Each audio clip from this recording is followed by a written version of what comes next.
जाऊ नको इकडे काय तुम्हाला आपलं डांबर वापरून घेतलं आता लांब काय करतो आता काम चालू करायच्या आधी कटिंग मटेरियल पुढं एका साईडला वाढवत जातो ट्रॅफिक छोटा रस्ता आहे ना मोठा राहिला तुम्ही एका साईडला कटिंग मटेरियल टाकून रस्ता वाढवत राहतो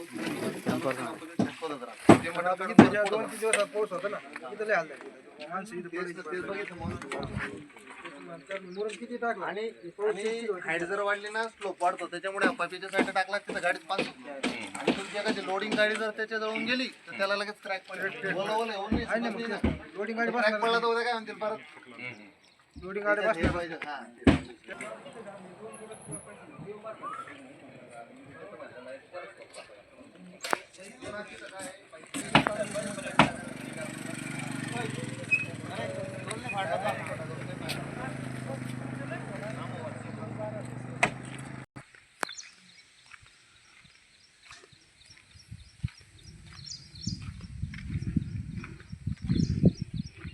पूर्णपणे पुलाची माहिती घेऊन कॉन्ट्रॅक्टर इंजिनियर यांचा संपर्क करून एस्टिमेटप्रमाणे पूल होतो का नाही याची चौकशी गावातील